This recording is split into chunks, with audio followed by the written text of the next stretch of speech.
The Mind Buzz, now partnered with My Grito Industries.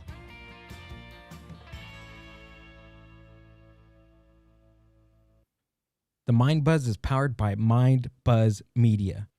Mind Buzz Media is an on-site video and audio podcast production company. Have you ever thought about starting your own video and audio podcast? Or do you have an existing podcast that you want to take to the next level? Mind Buzz Media brings a professional podcast studio to you. Visit mindbuzz.org for more. The Mind Buzz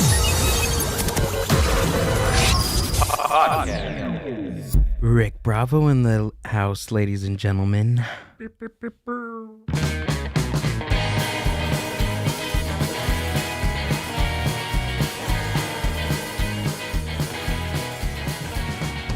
Boom. What is up, Mind Buzz Universe? Welcome back to another podcast episode of the Mind Buzz, part of the My Grito Podcast Network. My name is Gil, and I am your host, working the 2s and 3s. Today, behind this screen that you guys cannot see, is the one and only super heavyweight champion of the world. Undefeated at the Michelada Rumble. Did you figure out your wrestling name? No, but I was like, you're calling me heavy? You're like the super heavy. Super light heavyweight. I was like, dang. The cruiserweight champion of the world of the Michelada Rumble is Amber. What's up? What's up? What's up? Are we live? Can you click that? Yeah? According to... Oh, okay, cool. Yeah. All right, we're live. We're live, ladies and gentlemen. Boom. I know how to do my job. All right, I'm just double checking. Just Jeez. stuff that we got do on the podcast. How was your weekend? We had a stacked weekend. This weekend we were at Santa Anita I like Park how you asked me, but you didn't let me answer. for the Michelada Rumble. You had fun? I did. It was super awesome. I had a lot of fun. Tell me some of the highlights that you remember from the Michelada Rumble. We got to hang out with not everyone, but a part of the label. And I kept breaking it down. I was like, wait, it's not everybody. Not everybody. Not just everybody, but some of them. a couple of people. That was fun. That was a lot of fun. We don't really get to spend too much time with everyone all the time, so it was fun being all under one roof, literally, and just hanging out and eating and listening to good music. It was a good time. It was a great time, actually. You had fun? I did, and then we got in the wrestling ring. Somebody got hurt. I'm not gonna say who, but somebody got hurt. I think getting hurt is a stretch. When you That's what you can't do. when you say somebody, when you said somebody's got hurt, Okay, not hurt, but someone is sore. took a good bump from a clothesline from hell with Oscar from My Grito, but it was good. You got body slammed. I didn't even see how you felt because I was like, it was loud too. Up. I just felt it. It wasn't until I seen the video that I was like, what the hell did you do? Yeah, but it was good. It was a good one. It was a good time. I had a good time. Shout out to Ricky Novea for coming out and helping me that day, being the super awesome cameraman. I'm not gonna lie here. There was some conversations between a couple of people in our circle, and I really underestimated Ricky. I really did. But when I got home and started looking at all the footage, it was spot on. It was really good job. Yeah. So good job, Ricky. I really appreciate it. Hopefully we can do this again because I had so much fun. I'm having fun editing it, dude. I never underestimated you, Ricky. I've always believed in you. There we go. Let's just keep that clear. We're playing good cop, bad cop here. Good cap. Good cat, bad cat. Dang, you're on one, dude. Even wow. The fall did something to your brain, your speech. I know. Next week, I'm going to have to host it. Jeez. That would be really good. Who do we have next week? I don't know. Do you want to host the podcast? I want one day Tell us if you want Amber to host one of the podcasts. Let's see that.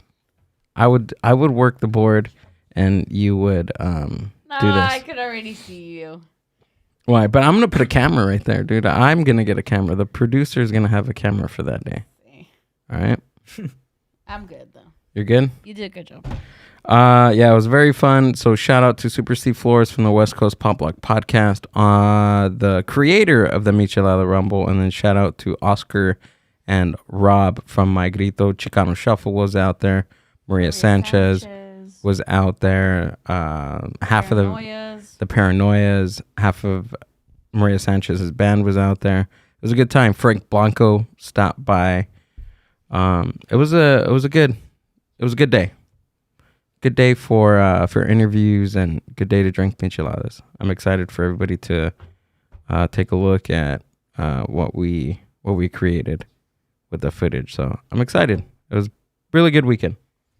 All right. Anything else? What else do we got? Oh, I'm good. We're good. I got one more thing. Every Wednesday. Oh yeah. Come out to Horchateria. We have Puro Laughs open mic. Sign up start at 8:30 p.m. Show starts at 9. Okay? Get there early because the list is filling up quick. We got like 20 signups last week, which was probably the biggest lineup that we've had. So show up early. Other than that, let's get into today's interviewee, guest of the day. He is a stand-up comedian. He is also the one half of the tag team roast tournament champions at the Ontario Improv. He has his own podcast. He's a podcaster, stand-up comedian, and roast tournament champion. Everybody give it up for Rick Bravo. Thanks, Rick, for coming out and doing the podcast, my dude. I So Pale. You guys remember that one? No. Remember that news anchor lady? No. They cut live to her because I was like so nervous. I was like, oh shit, like we're going live, right? You know my podcast is nothing but editing and all that stuff. So it's just like it's going live. That lady had her moment and she went when the whole thing started. She was like, I So Pale. Like, did you really? Yeah. So I was just doing a little reference to that. Oh, there we go. Something I would do in my podcast. I would just literally superimpose that right there. But yeah, no, I'm happy to be here. And the wrestling thing you guys are just talking about, like, wait, so someone slammed your girl? Yeah. And you went in there and ripped your shirt, and you're like, ah! I didn't. The shirt was ripped already when I bent over into the ring and tried to save her. Did you see that reel that we posted? I seen Pull it. up. A little while ago. Yeah. Oh, I did. Okay, you've seen it already. And if you haven't seen it, go to @GilBillyDalek. Pull it up. I don't care. Pull them up. Oh my god. Come on. See this slam, bro. We got one more. You know, I can barely, like, you guys drinking micheladas and then getting in a wrestling ring. Like, I drank micheladas and got in a moon jumper and I was fucked up for days. And you guys out here wrestling. That's what you do at the Michelada Rumble. You drink micheladas and you rumble. Look at that. To the Michelada Rumble. Micheladas? No, actually, I'm here for the wrestling. Oh, she's here for the wrestling, ladies and gentlemen. She's here. I am actually debuting. You're debuting? Yeah, I am. I'm debuting tonight. So I'll be out in the ring. What's your wrestling name? It's a secret. You'll have to wait until the wrestling match. I can do a move on you, though. What move? What's the move?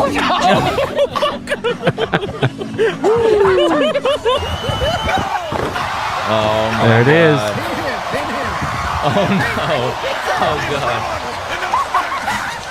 Oscar with the power slam. Oh. Down goes Amber. She is down. Yeah. Oh, wait. What is this? Oh, my God. It's Gil coming in to saving Let's go, his Gil. partner. Who said chivalry is dead, brother? This is Boom. Well, it's dead now. God damn, it's dead now. To the Michelada Rumble. Oh, man. Okay, so without further ado, Yeah. that was fucking dope. That sounds like a very fun time. I definitely want to check it out. So, but before we That's start, before it gets any later, you have your choice of either one Whoa. of these two. This right here. Look at that, dude. Those are really cool, man. Yeah, this is okay. My left hand. Shit, I'm all looking at the camera. Okay, so this is the Static Hour Pinot Noir, and this is the Malbec Bravo X Comedy Malbec. So which one do you want to have? I'm a newbie when it comes to wine. Pinot Noirs. Where do you want to go? Okay, Pinot Noir is the white one, right? No, this is red. Okay, you gotta level up. This is Malbec. This is like you drink this on Halloween because it looks like blood. Oh, that's cool. I'll have that dark, one. The Bravo. Yeah. Okay, cool. Do you have a? Yes, oh shoot! Oh, you have one? I have one. Okay, right cool. Here, so. You're like one of those. What do they call them? Wine. Sommeliers. Sommeliers. There we go. So I also brought an extra one. So do you want to try the Pinot Noir? That way you don't have to pop that one over. Yeah, that's fine. Yeah, and I have the Malbec. Okay. Like I said, so the Pinot Noir. Since you're all right. We'll do that one. Since you're not gonna try it. I wanted to do this before we got on air, but I was like, let's save it for the podcast. Yeah, that way everyone can see the bottles. Yeah. Well, they're gonna see it anyway. I made damn sure of that. No, but you know what it is like. At this point, I was like, I want to make some because I do enough stuff creatively where it's like I can make merch out of it. Because the last thing I want to do is put my face on a T-shirt and like, hey, pay $30 to have my face, which is what he's wearing. Someone's yeah. This is, but it is. I get what you're saying though. Yeah. So this would be. I mean, you can get drunk off of it. It's a little token. It's available everywhere. No, I'm kidding. I bought it at the Albertsons down the street. One day, I had Sandy squish the grapes for me, man. So. In his huaraches? Yes, sir. There you go. In the backyard? Yes, sir. No. Whoa. Okay. So, you know what? It's just... I like how you guys are filling up the glass. No, I'm kidding. I'm not drunk yet, folks, but yeah. Show a bottle, Gil, on your cam. Yeah, that's official Malbec. Official Malbec. Yeah, that's up from Argentina, Malbec. Anyway, the thing about these wines is I drink a lot of wine on the podcast. It's a bit. You know what I mean? It's like at a certain point, oh, you're drinking wine on camera. It's like, well, now I have to fucking drink it all the time, I wanted to keep getting a bigger wine glass each time I came back just to play up the bit, but this will work, you know what I mean? So... I'm glad you brought your own wine glasses because I don't think we own wine glasses. I know. Ain't nothing worse. Ain't nothing worse where you go somewhere and they're like, well, I have this Coke, this red Coke cup, you know what I mean? You can drink out of. I have the Popular Ice thing from. All right, that was dumb. From from from Circle K. Dude, come on, everybody goes to Circle K. Whatever. No, I remember AM/PM used to have those cool lizards, like lizard. Back in the day, we're talking '97. It might have been when Fear and Loathing came out, and lizard surreal art aesthetic was popping. Just desert like landscapes. They had some really cool vintage cups where it's just like crocodiles or lizards in the desert.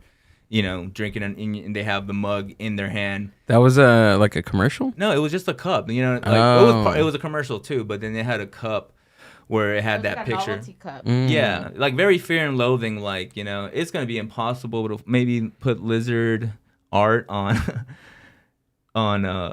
lizard art 97. I don't know. I found it before. Well, first of all, I spelled lizard.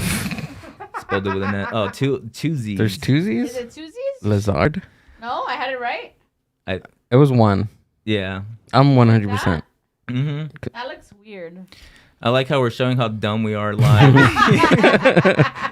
This is great. Like, that looks Ask weird. Google how to spell lizard. You should just do that. Right. No, that looks fine. Yeah. Lizard King. He only spells it with one Z. The lizard. You talking about the skate? Oh, something like that. Something along those lines. We're talking 1997. 90, I don't know. Whoa, those are cool from 1977. Well, and yeah, in general, the art, the art back then on stuff was really cool, That's really cool. retro. They don't do any of this anymore. That is nothing. Put it on the screen. That is nothing like what I meant. Like that's not what I described. However, it's still pretty cool. So we can spend I'll the whole. look for it while you guys keep. Yeah. It's like they're in the desert. Like lizard surreal art 7-Eleven. And it's like a mug, like a ceramic mug? Yeah, no, it's one of what is ceramic? Oh, no, like those the cooler cups. Yes. Yeah. The plastic ones. Mm-hmm. So tell us about the wine, dude. So what's... Okay, so I just wanted to I've had people give me stickers of their brand. Andy C. He gives you little sneakers, and Melissa in Riverside, she has her little logo stuff. So I was like, man, I want to do that, but I just like drinking. Like people who know me, I like drinking wine just because, like I was telling you off the podcast, like I had like kind of some might say a crippling alcohol problem. I just thought I was having a good time. No, in all seriousness, I was just drinking too much bullshit, and I kind of laid off it for a while. And when I came back to it, like I didn't like it. So I always liked wine, so I just kind of just gravitated to it. But in terms of like giving out merch, I was like, well, fuck, I like wine and a sticker. Put my little label, and that was it. And this is, I mean, honestly, this wasn't like something I made myself. Or maybe for the podcast, I'll say I made it. I'm gonna edit this out. Oh wait, and then we're gonna say, yeah, no. So Sandy makes these at home, and that's our little agreement. Nah, shout out Sandy, man. I can just see Sandy like in his backyard, fucking barefoot, shirtless, pants rolled up, brown pants. Looks like It's like, dude, you don't have to be naked for this. You can just squeeze the grapes. Like the I Love Lucy episode. Yeah. Oh yeah. Or he squeezes them just like one by one. I don't know. This is all right. Oh, cheers. Cheers, dude. Salud. When's the last time I had wine, Ember? I don't know. My parents' house, maybe. Okay, I can fill the notes on that. The notes. I can read. Oh, that's actually really good. I'm not a wine drinker, dude, but this is pretty good. Yeah, that's a pretty good one. The one you have here, that one's gonna be a doozy. Whoa. It's heavy. It's like syrup. It's not syrupy. Oh my god. No, it's not Kahlua. It's like it's from Argentina, and it's a much more from a certain region, and yeah, it's Malbec, and I got real into it. This last year, I was nothing but Pinot Noir and white Sauvignon Blanc type. I sound like such a loser right now. I was drinking Sauvignon Blanc, and that's all I drink. Try to, at least, but occasionally I'll have a draft beer. This is really cool, dude. I like it, man. Yeah, you can have that bottle too. That way you can have, that way you don't have, what's the point of having a fucking bottle from the Rothschild's winery? Yeah. Or just have Rick Bravo's wine bottle. That's all I'm trying to say, folks. That's what I came here to say. I'll have the static hour. This is awesome, dude. Yes, sir. I also ventured into making my own supplements. I've seen it before. I made my own supplements too. Really? Yeah. The Static Hour DMT. I don't know if you can see it. Static Hour DMT capsules. To get in the zone.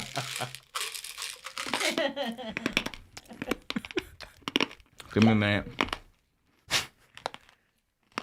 Oh yeah.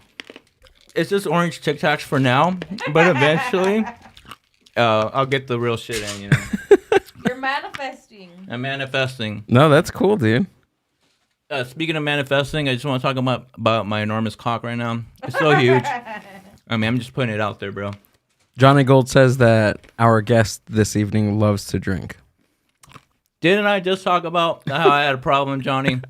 God damn you. I like how he hops in on every one of my podcasts. It's like, you shouldn't get high. You should get drunk. Oh, that's always a conversation about that. But I mean, there's some good points on both sides. Yeah, no, I totally understand, because that's the reason Johnny, when I drink, it's on the podcast.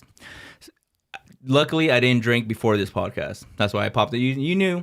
We're doing it now, though. We're doing it now, man. This is like Joe Rogan. This is pretty good. I don't drink on the podcast. Normally I don't.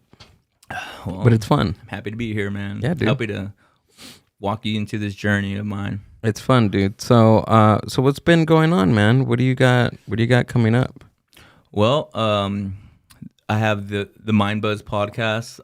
Other aside from that, nothing. No, I'm kidding. Really, it's just this, the wine. Did you ever think that you were gonna be a roast tournament tag team champion? Yeah. I mean, not. I'm not trying to sound like cocky or whatever, but it's like I knew I can do it.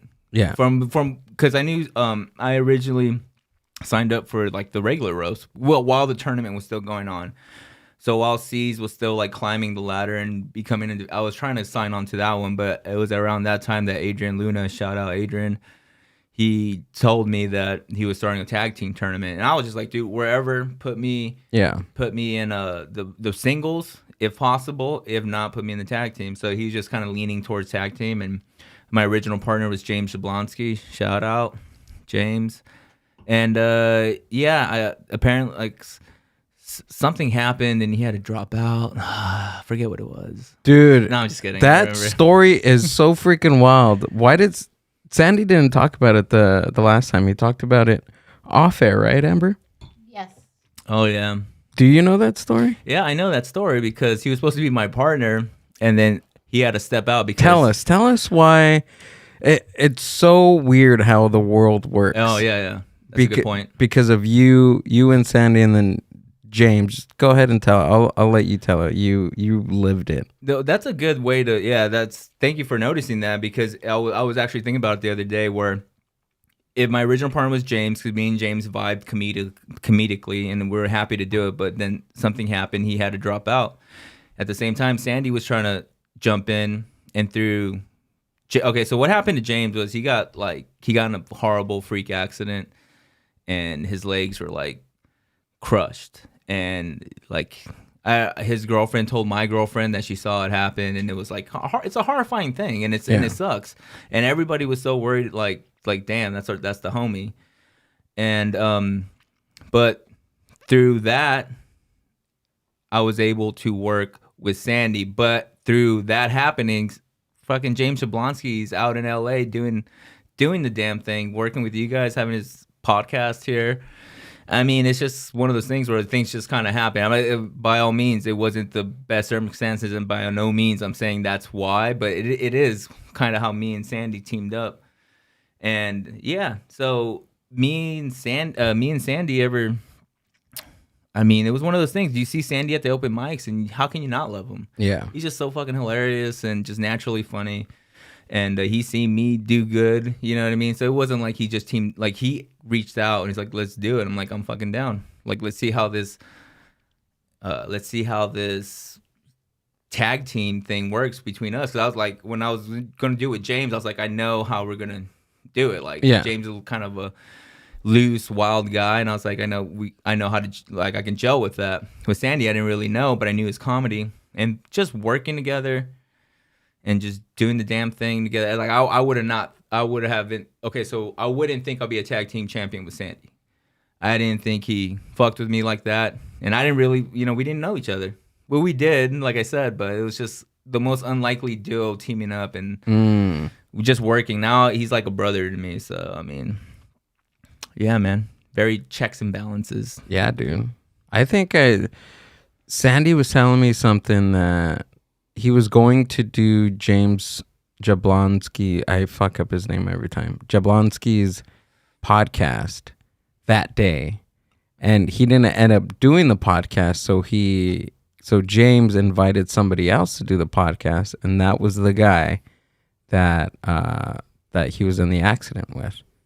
Yeah, or something like that. Yeah, that's what it was. Right? Yeah, you're getting there. Yeah, you're getting there.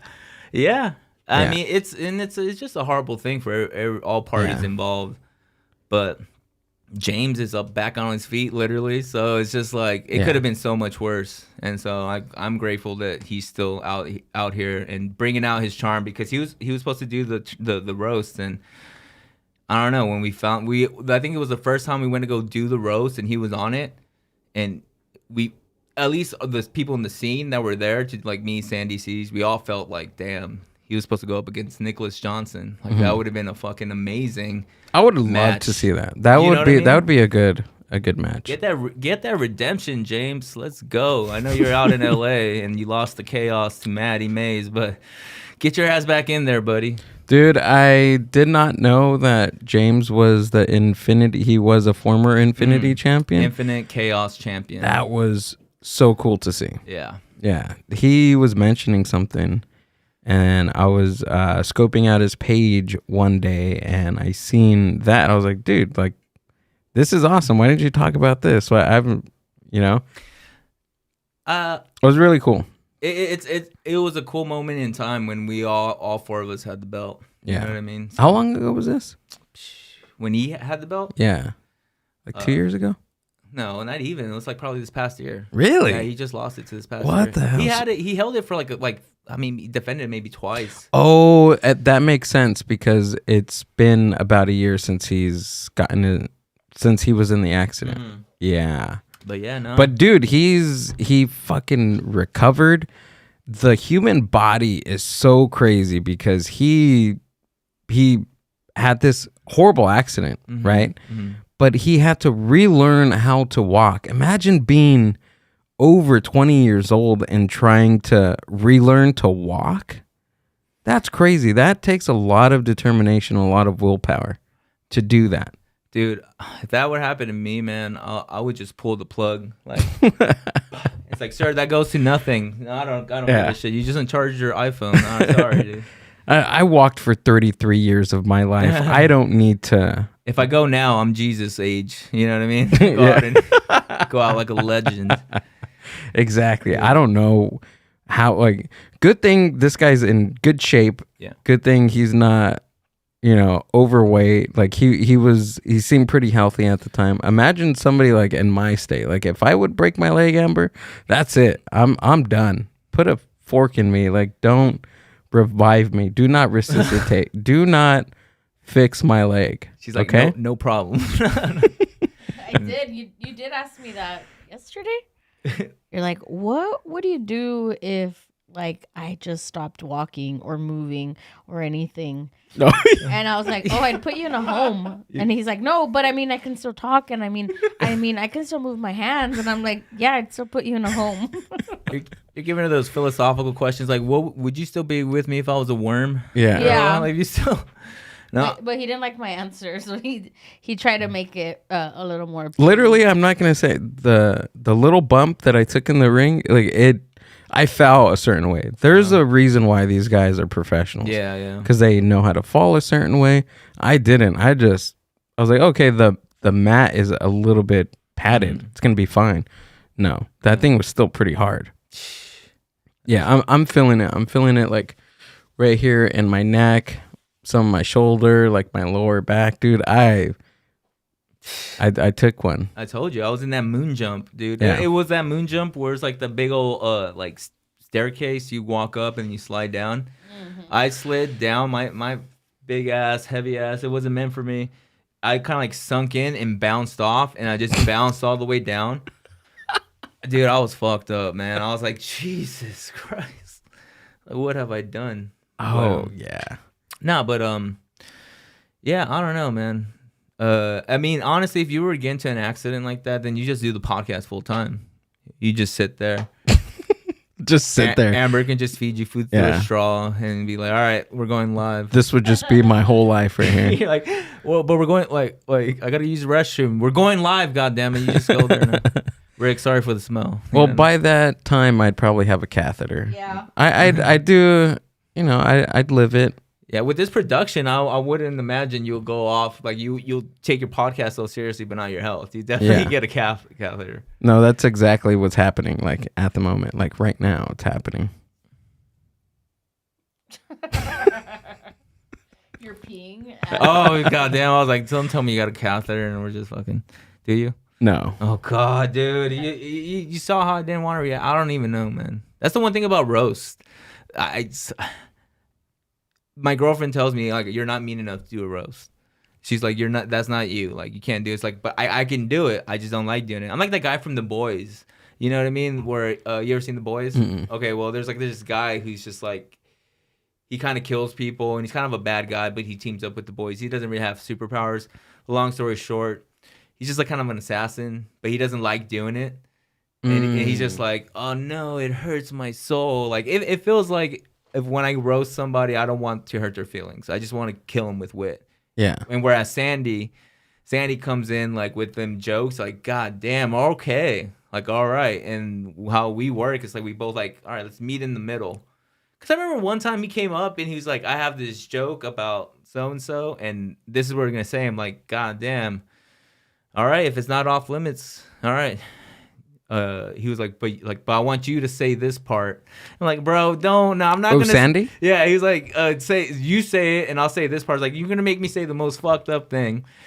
And let's meet in the middle, and then we like kind of like chop it up, and we meet in the middle. And I think that's what I liked about your guys' performance in the roast battle was because you guys were actually like tag teaming each other in on a joke. Mm-hmm. Like one would say the setup, and then the other would do the punchline, and then more punchlines after that. I really digged it. Like it was really cool. I was out there, right? Yeah, the last one. Yeah, that was like, dude, I thought you guys were going to lose, bro. I thought I was gonna witness you guys losing the belts that night. But are you saying that because you thought the other guy should have won? No, you guys picked it up at the end, especially with the last joke. The last joke killed them. But it looks, from my perspective as an audience member, it looked like they were gonna win because they had a lot more steam.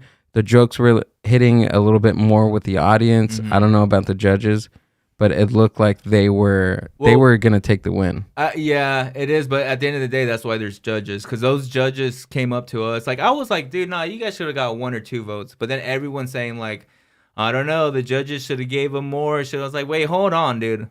I know we did pretty good. And I'm not trying to be cocky because every single one of the judges came like, dude, that was great writing. That was great writing. Great writing.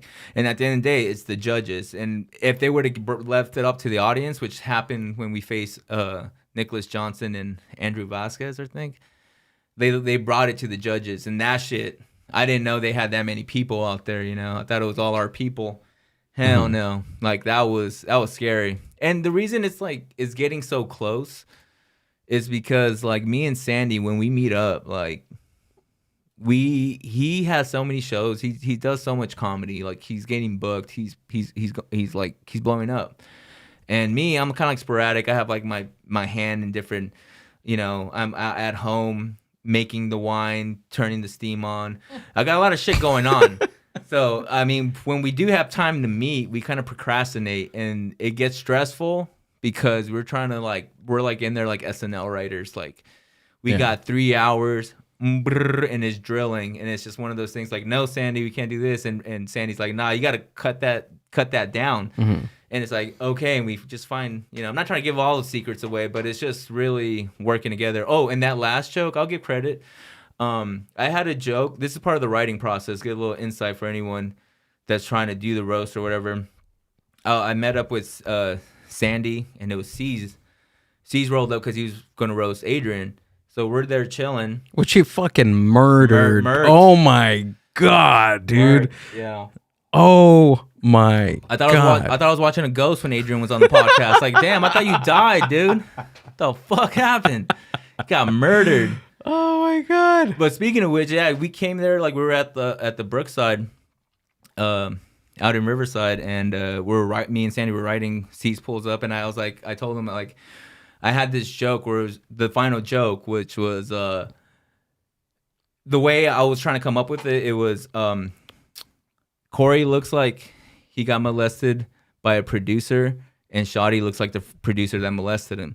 C's rolls up. He's like, let me see a picture of these guys, because like we're like me and Sandy were writing. He's just like, it looks like they got molested at Nickelodeon. I was like, oh. It's like he was giving it like it was a writing sesh. Okay, so I took.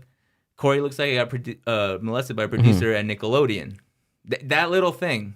And then Shotty looks like a producer. And that right there, that was a three-way where it was like...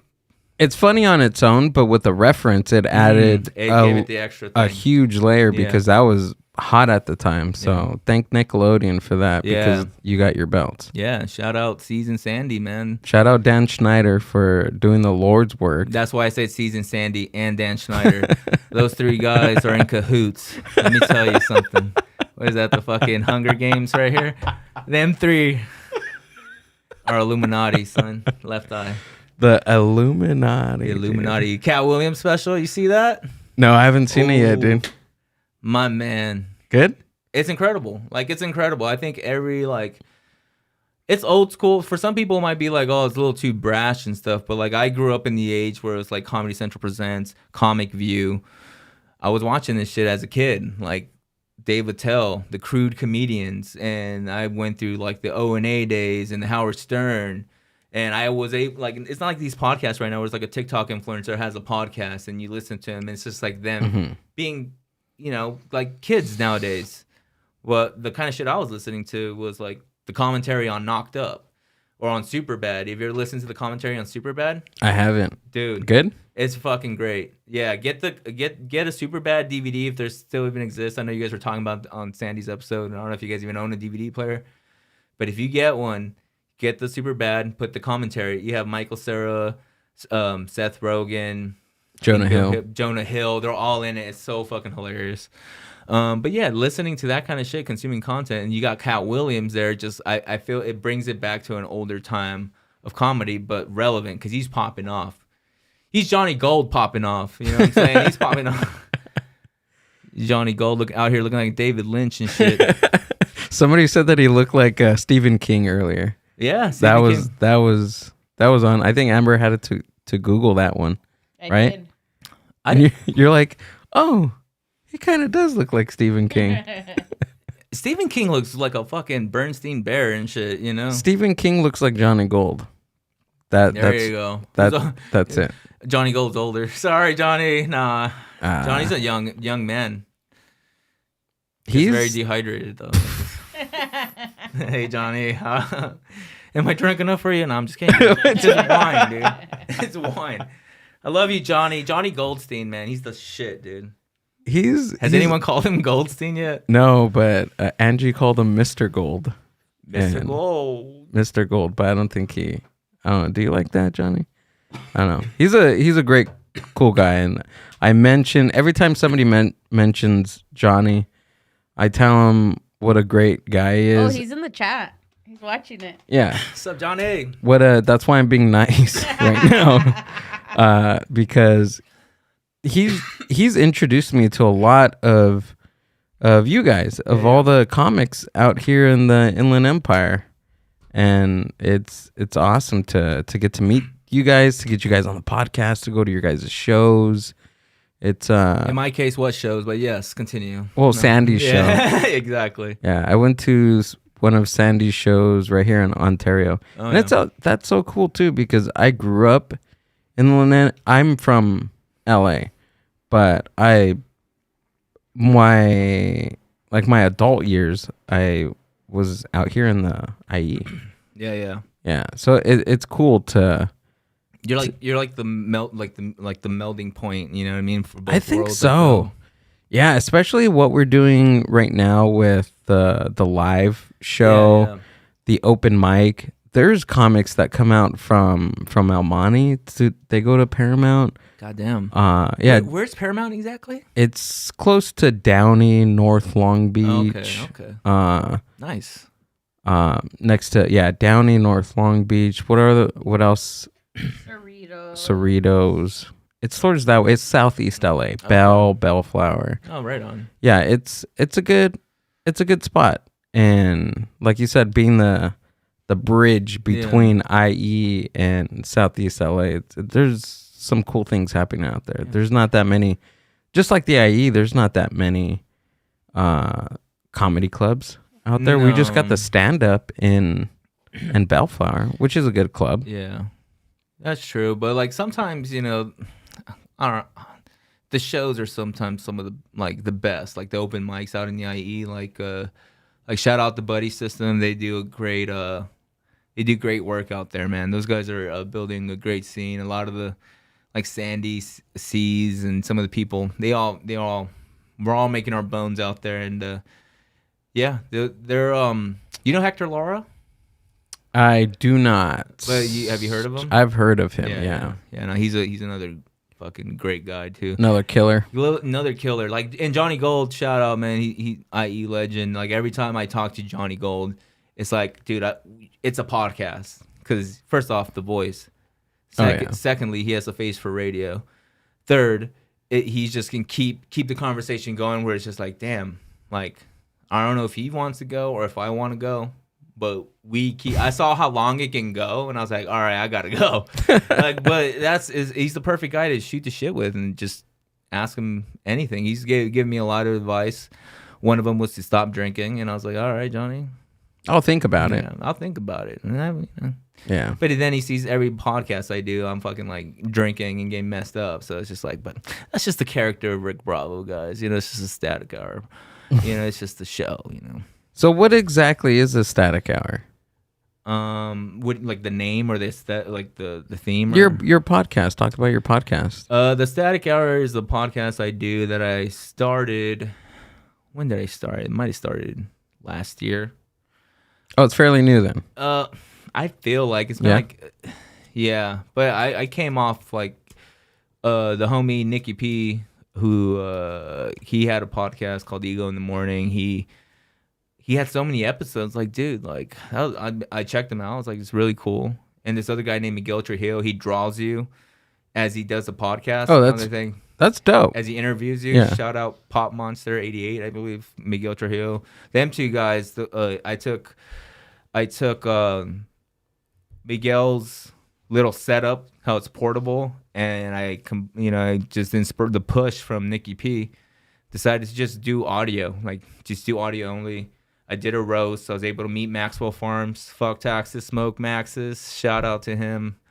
I roasted him. Through that, I was able to do my second episode at a 420 event where I was just interviewing like all these comics from the OC and stuff. Through that, I was able to meet Billy and then eventually do a podcast with Jason Ellis on the third episode, which was pretty crazy because I was not expecting to have Jason Ellis on my podcast. He just kind of like dropped in, and I did not know that he had came out as gay. I did not know. What? Yeah, he's kind. That guy is really. Yeah. You were me. Like, you were me when he told me, he's like, yeah, and about all the gay stuff. He started talking about gay stuff. As soon as he said that, I turned the conversation like, well, have you seen American Horror Story? Yeah. Like, because it's like, if you watch I watch it because of my girl. She's a big fan of American Horror Story. But through watching that show that has a lot of gay scenes, ain't nothing wrong with that. My uncle, he's gay. He's not a flamer, but he fans the flames. All right. It's all right.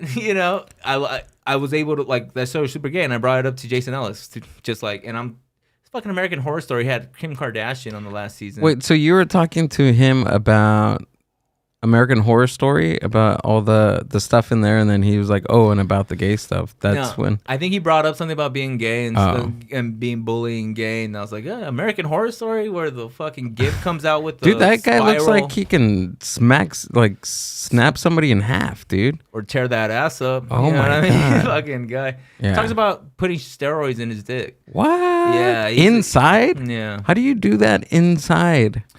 fucking, he's extreme, bro. Whoa. Imagine putting something. Do you remember, what was it? Gore.com? Was it Gore, Amber? It was that channel where you watch. Yeah, anyways, I don't think it was called that. early 2000 stuff where you get on the internet with your dial-up. Rotten.com. Rotten.com. There we go. Dude, that was my shiz back in the 2000s, dude. Oh, that reminds me. My girl used to work at the Ontario Improv, like back when she was like 18 or 19. Yeah. And she got fired. Like, they were selling tickets, but she got fired because she was on Rotten.com. The manager walked up behind her and it was like, what the fuck? I don't know if those guys are still work there, but my girlfriend was the person you fired for looking at decapitated whatever. Was she on her phone or was she on the computer? No, this is back in the day.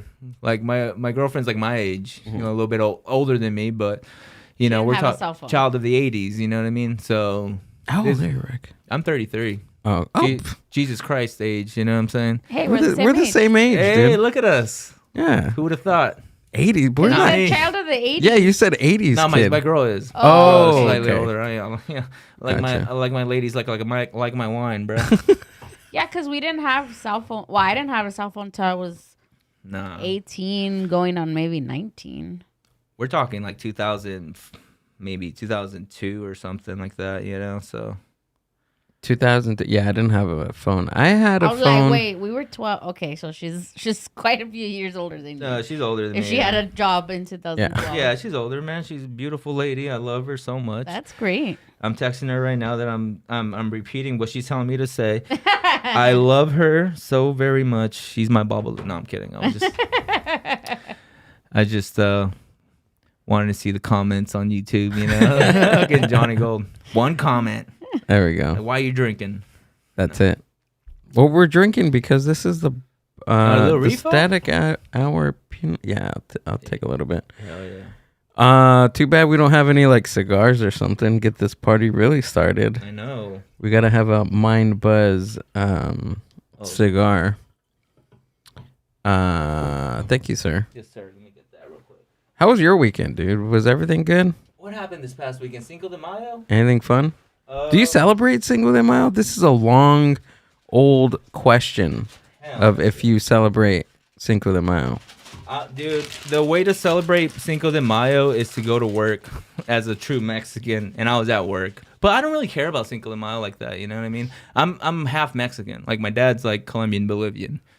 So I didn't have a Mexican dad. Like, I was always kind of, I'll go to my Mexican friend's house, and they'll whistle at their kids. Like, they'll be like, hey, pa!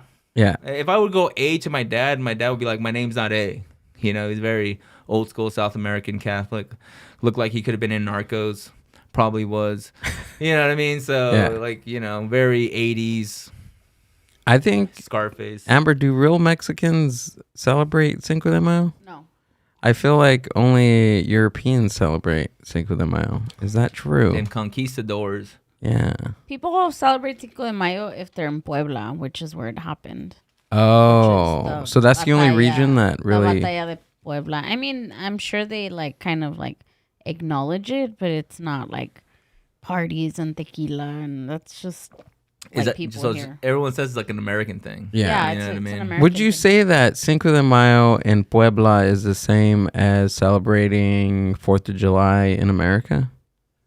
Or no? No, because people go crazy for 4th of July here.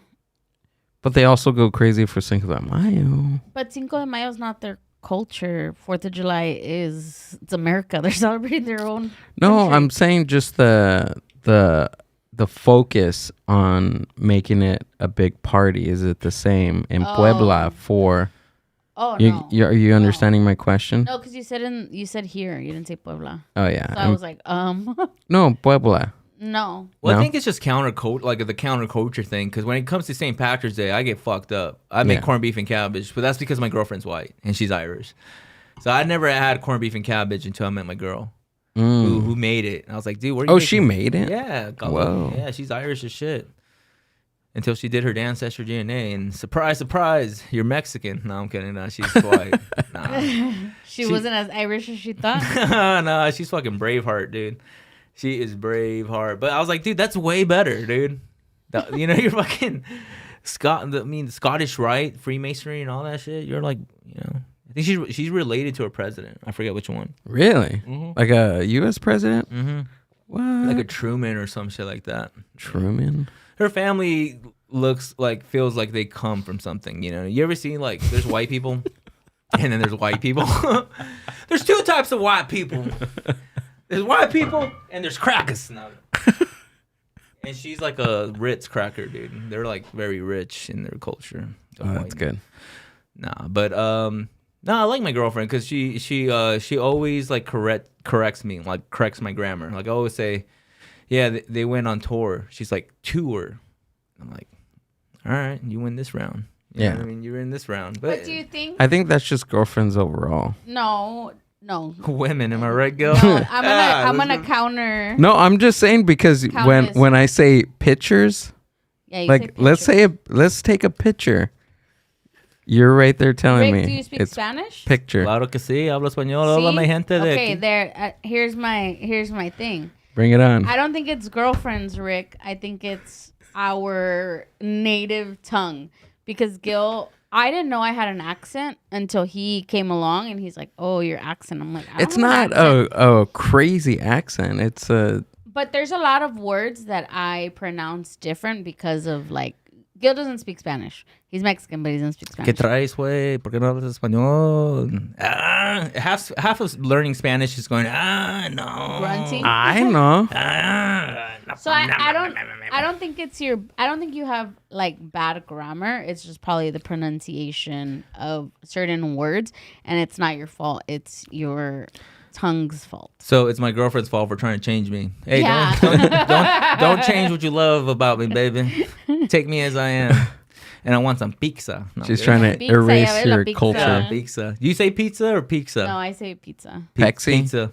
There's Pepsi. There's Pepsi, not Pepsi. Spry. Pictures, not pictures. You know what's so funny? My mom I think my first language might have been Spanish. So when I was Might have been. No, it was. Well, I didn't really talk much. Surprise, right? You know what I mean? I got electrocuted in the mouth when I was like 7 years old. Oh my God. I was trying to like disconnect two like heavy duty extension cords, Mm-hmm. and I used my fucking mouth. You gotta use your head. You know what I'm saying? Yeah. And I fucking got electrocuted. And when, Whoa. yeah, dude, I saw like the do like the mind buzz shit like on both eyeballs coming at me. That's so like, cool. Twilight Zone. And after that, I spoke perfect English from that point on. I was like, the accent went away like crazy. Nah, but my mom would always like the spray. The spray. You got spray? Like hairspray. yeah. Oh yeah. I was already speaking like good English and stuff. So, but I didn't realize because all I knew was that spray. I went to my friend's house, like super white families in the Rotary Club and all that shit. Yeah. You got like we're all Hessians, like skaters, putting shit in our hair to look all punk rock. I was like, hey, you have any more hairspray? Spray? He like hairspray? He's like, you mean hairspray? I was like, holy shit! My mom was trying to say hairspray. Damn, I forgot I was Mexican for a second. You know, like I was saying hairspray. Hairspray. I was like, if they didn't already know I was Mexican, they know now. Yeah. God damn. I was like fucking 13. I was like, shit. Hey, but it happens. It really does. And you don't realize until you're around other people that don't either one pronounce it the way that you do or know it like you do that you're like, oh shoot, I've been saying it wrong my whole life. It's all good to know both ways, you know what I mean? Yeah. Like to know how to say it properly and how to fucking fumble it, you know? Yeah. And say words you don't understand, you know? Then what's the problem with only like I have this weird there's this weird thing that I've been thinking about lately, and it's that third generation, right? I'm third generation. And there's certain words in a third generation's vocabulary that are they have an accent for some reason. Like Chicanos? Like Chicanos. They do, because I feel like they're trying to compensate for for not being too Hispanic. Yeah. And they try to speak Spanish, but it's just terrible. Mm-hmm. And even English too. It's annoying sometimes, I feel Yeah. like, because it's just like I don't know, I might get this is the type of thing about doing like podcasts and stuff, like people clip some shit or whatever, but I think like it's okay to like do the mix or whatever, but when you do it, like exaggerate, it's like, all right, pick a lane, like either like really kind of do it or like speak Spanish, try to and make an effort. Like if a white person just makes an effort to do Spanish, it's fine. Like there's no reason for you to do English in a Mexican accent. But if that's your accent, then that's fine. But like this is specifically to the people that try to overcompensate. Like don't overcompensate, just be normal, you know? Yeah, but it's not even like overcompensating. It's just like, I think just bad grammar at the end I of the day. don't want to I don't want to be saying like Axe or McDonald's or like, you know what I mean, those Go people axe them? they yeah, or not adding S's to things like I'm thinking about Nicole Tran's bit about Axe. accent It's fucking hilarious. All right, go ahead. or saying mines. Oh, That's dude, a bad one. I so- still say that shit. Oh, that's terrible. I don't. I think it's hilarious. It's fun. Okay, so words like that. Yeah. Like saying mines and axe. Okay, so in what grade was it? In the 6th grade. My 6th grade teacher had like this jar, and it was like the grammar jar. So that we had like these specific words that if if we as like students, each students, we would get like tickets, right? Like once a month. And if we did good on a test, if we turned in our homework, if we were on time, like she'd give us like merits, right? Like good points. But if we'd say, like, if we have bad grammar and a student calls you out on your bad grammar, you have to put your ticket inside the jar. Okay. All right. So Minds was one of them. Axe. There's a few others, but Minds is always a freaking. You say pizza, it's pizza. Right. You know. Yeah. So all the ESL kids never got anything at the end of the month because all their tickets would be in the jar. I think I like taking the tickets from the jar. It was fun. Right. I think in my school it was about like having like great handwriting. Like when I was like all my friends have great handwriting. Except for my friend Jim Bones, he fucking has horrible fucking handwriting. Oh my god, it looks like someone that just came out of like a coma writing with their opposite hand. It's just like, what the fuck are you doing, dude? Writing with their toes. Yeah, that's how it seems like. But everyone else like that was one thing, like have really clean handwriting, really clean cursive. So Michael J. Fox cursive. I mean, he has great handwriting or what? No, he's just terrible. Oh, Michael J. Fox. Dude, I was thinking Jamie Foxx, bro. I saw the Cat Williams special. He goes off on Jamie. I don't even know what the fuck it was about, but I'm just like, damn, Cat saying some shit. On Jamie Foxx? Yeah, I don't know, because I don't know exactly what he's talking about. But he named him in a special? Oh yeah. He kept saying like, you about to get canceled today, and people in the audience were like, oh no, Cat. Like when he was about to talk about something, he's like, no, Cat, don't do it. Like, oh, I'm gonna do it. You know what I mean? He's out there like he's popping off. Dude. He was wild. Did you watch the whole Shay podcast? Yeah, hell yeah. That was like that was wild. While stocking groceries, I was like listening to that shit. You know what I mean? Oh, good lord, dude! And Rogan had him on the podcast right after like a few weeks, and Rogan never addressed like the comedians that Kat was talking about. Yeah, I know, and you would think like he would go on Shay's podcast and go off. Right, then he goes on Rogan's, maybe because it's a bigger platform. Cat Williams pussed out at the end of the day. I don't know, no, dude. But he was don't come after me. He was talking about like reading like 300 books in a week or some shit like that. Push it up to like 1,000 or something. I think I don't know. 1,000. They books did the a math, month? and they're like, dude, this dude's reading like 1,000 mics, like 1,000 books and shit. And yeah, it's a cool spot. I didn't finish it. I had like 20 minutes left, but it was really good.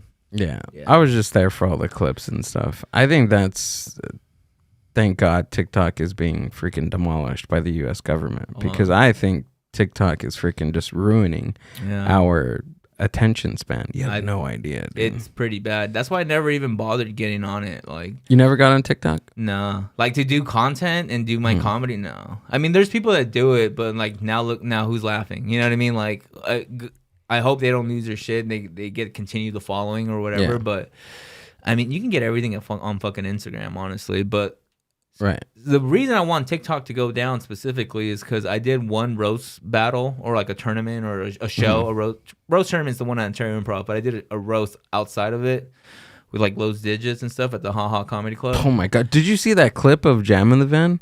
No. What with happened? Lowe's Digits? What happened? You got to watch it. Is it recent? It's super.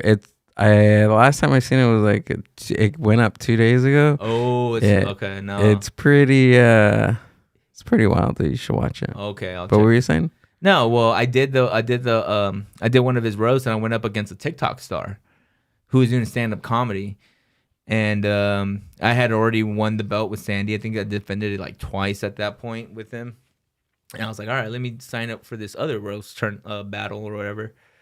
And I go up against this girl named Eliza Halpern, Possum Girl on TikTok. She has like a viral story about how she like I don't know, molested a possum or some shit like that. Nah, I'm just kidding. Nah, like she has like a viral like TikTok story. But imagine being the possum girl on the internet. She embraces it, man. Shout out to her. She point being, she destroyed my ass. Really? Yeah.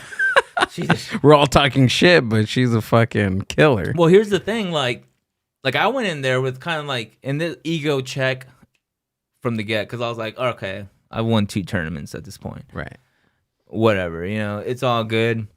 I know how to do roasting. She's never done her roast. It's her first roast. I think it's going to be game, set, and match. You know what I mean?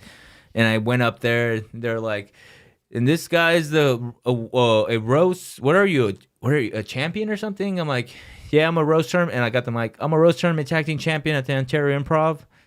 Please, guys, keep it down. Hold your applause. Because it's like, I wish I didn't tell him that. Because it just set me up for failure, number one. Oh, man. And number 2, she was charming as shit, dude. You got to think about it. TikTok stars get their phone and they're like this, like, okay, so did you see and they do all this shit with their hands, and TikTok is just like quick, it's just, she does so many TikToks. So when I went up there with my jokes that I seasoned, and I know 3 jokes, easy, I got this. She just, I'll tell her a joke, and her rebuttals what fucking killed me. Like, her rebuttals and her charm.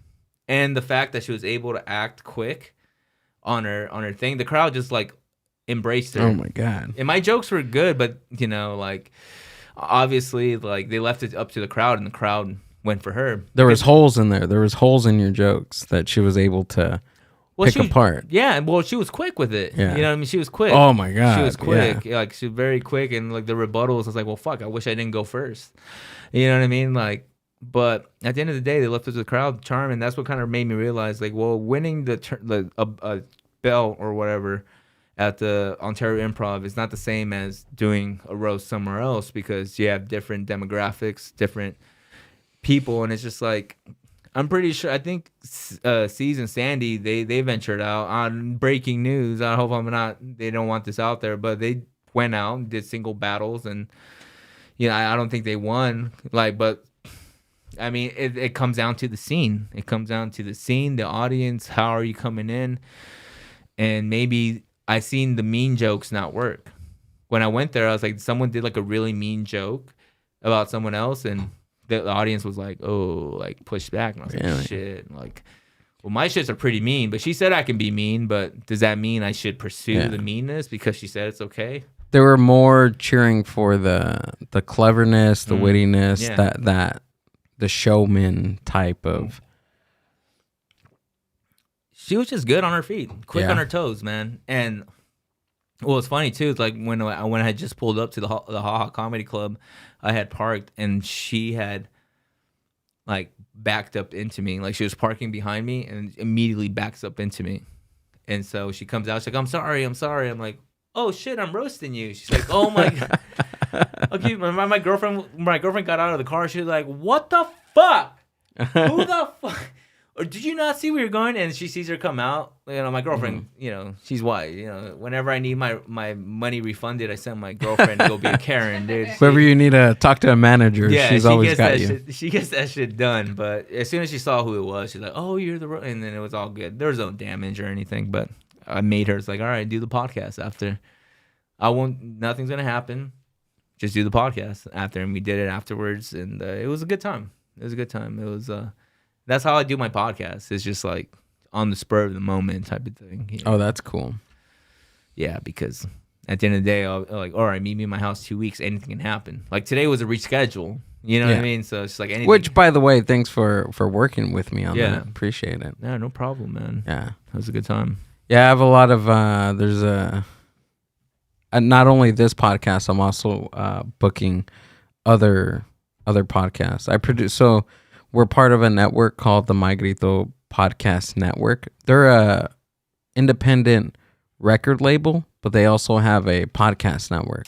Okay. Right. So with the guys that run that network and the label that they run, I produce their podcast for them. Okay.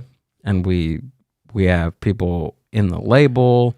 We have different artists. We have musicians that come in and we interview them. Well, Oscar interviews him from My Grito, and I pretty much do what Amber does. Not as good, but you do it I'm here? there.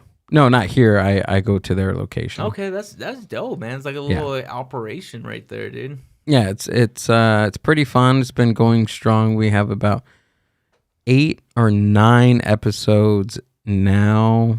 I think 6 are published, And then we're gonna have, so I think by the end of this week we're gonna have like, there's gonna be like 4 more that are gonna be like in the canon ready for publishing. Damn. Pretty fun stuff, dude. Doing big things, man. It's fun. Yeah. I have fun doing it. Like the podcast, the open mic, the comedy stuff. It's fun. I heard you were talking about like on the other episodes, you were talking about how it's like exhausting. Yeah, dude, I'm tired. Yeah. Yeah. I feel it too, because like I don't have someone else like helping me. You know what I mean? It's all me. Even if you have somebody, you're still gonna be tired. Yeah, I'm forced to look at myself fucking talk, and I'm editing. I'm like, dude, what the fuck am I doing? All right, I'm fucking cutting that out. Let me tell you something, dude. The reason why I stopped editing was because I felt like I was editing things, or I was editing moments that I couldn't change. Like the ums and the pauses and this and that. The stuff that I had to do.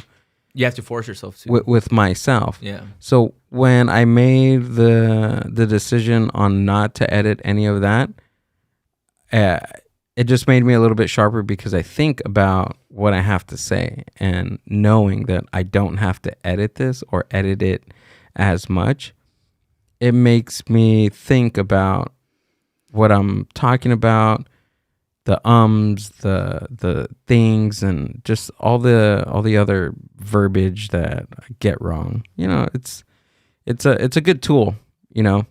It's like recording your set, dude. Yeah. It's like recording your set and listening to it again. It's basically the same thing.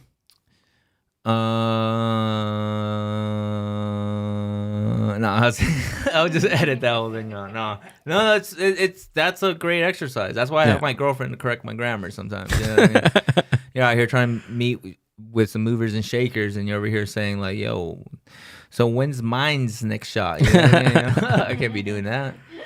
Can't be doing that. I'll be cast at, I don't know, fucking Coen Brothers film. Just fucking, oh, you're gonna be the guys fucking selling tortillas on the side of the road. You know? Miss Gomez, 6th grade teacher, she taught me that because of the jar that we had, the little jar, the mines, dude. Shout out Miss Gomez, man. I hope you're still out there doing the thing. It wasn't Miss Gomez. I forgot her name. All right, fuck you, Miss Gomez. I just thought of it was like some I remember, dude, I made her cry. Why, dude? I made her cry. Why would you do that? Because I think she was so mad at me that she just wanted to kick my ass. Oh. And she cried. She broke down and walked outside of the class. She wanted to beat my ass, dude. I want to throw it all away right now, but god damn it.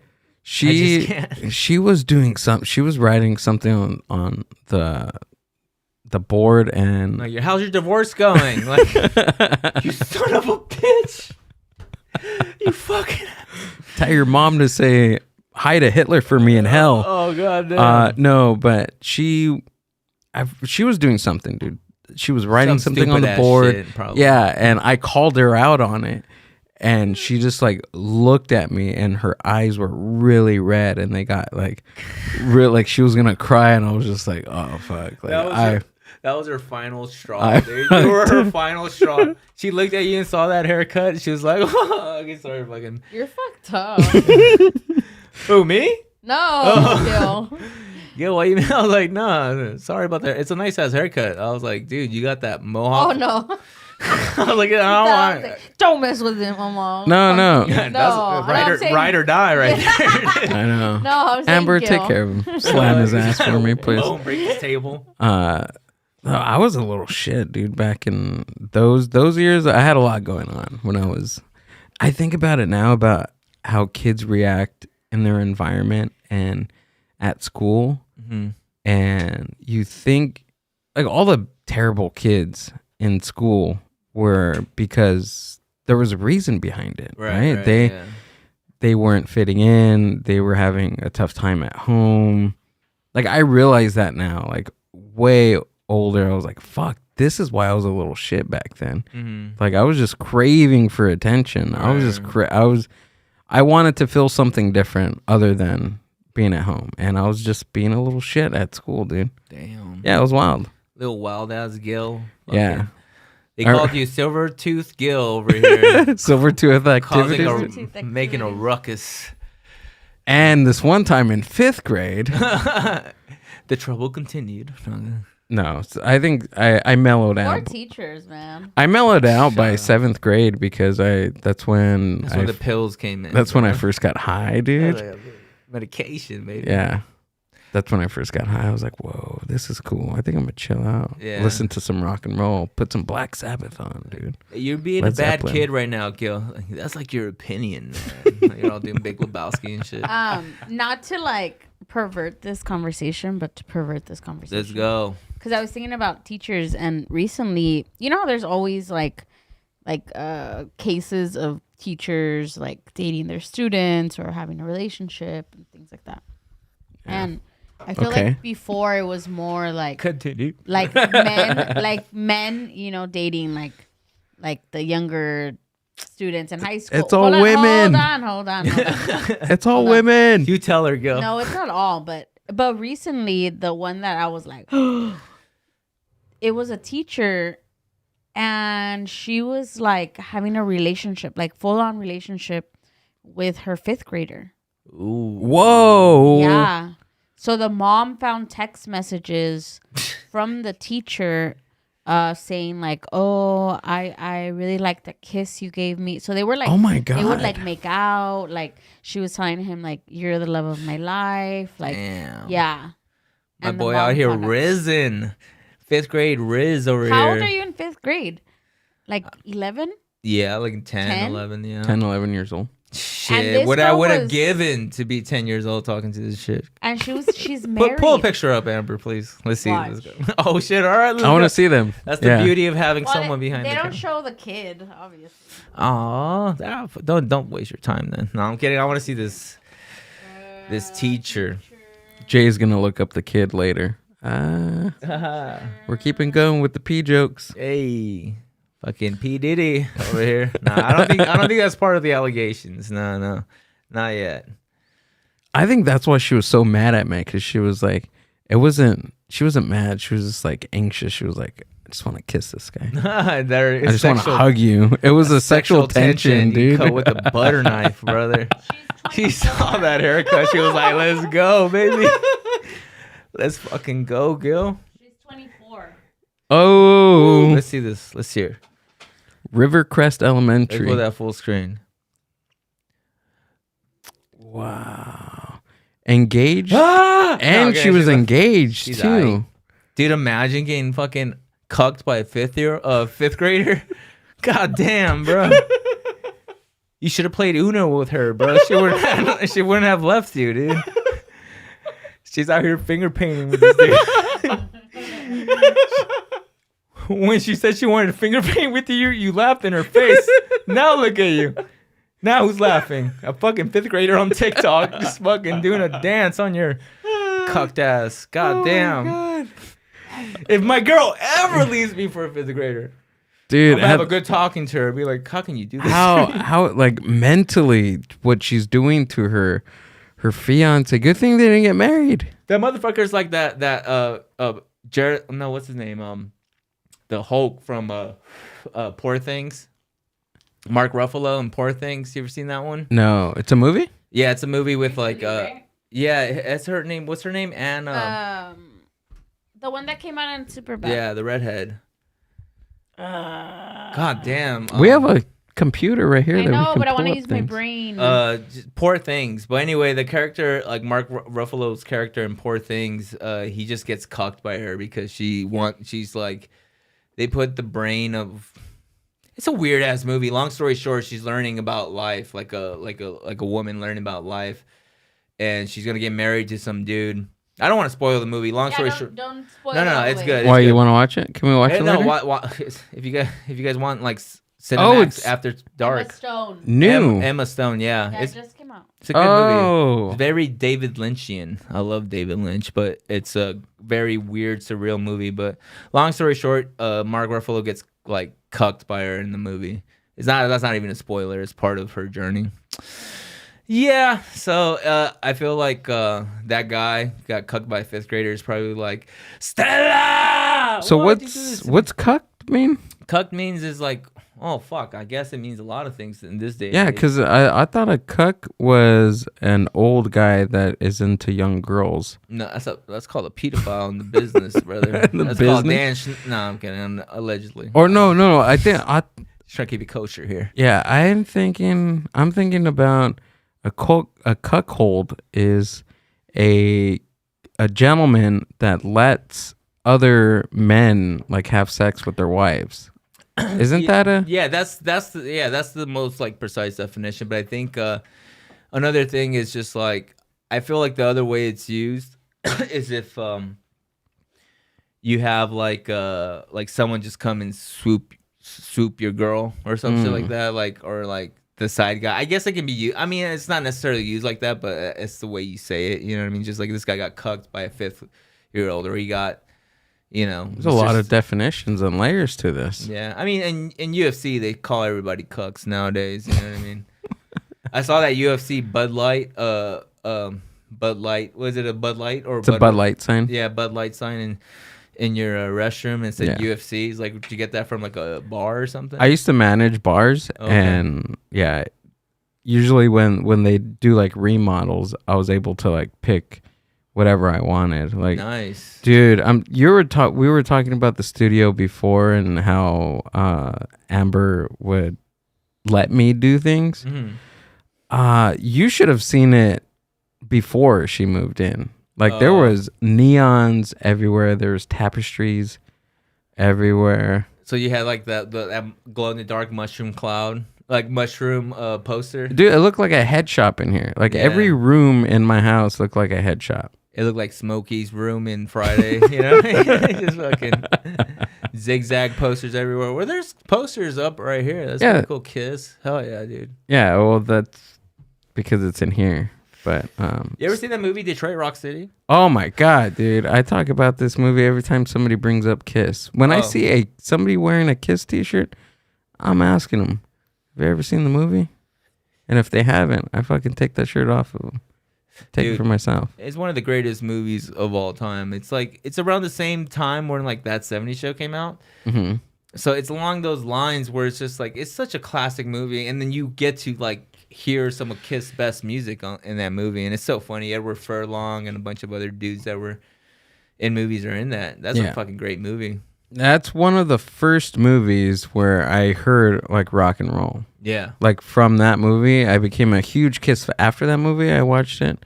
I became a huge Kiss fan, and then from Kiss, I started listening to Black Sabbath and Ozzy, Led Zeppelin. Like that movie was the root of all my rock and rollness. And not only that, it had some good disco music in it too. I kind of appreciate some of the disco music. You know, when he walks into the strip club and it's like do do do do do do do do do do. Oh yeah. Every time I put that shit on, every time I go on the bar and there's touch tunes, I put that gets the vibe going, man. The soundtrack to that movie is awesome.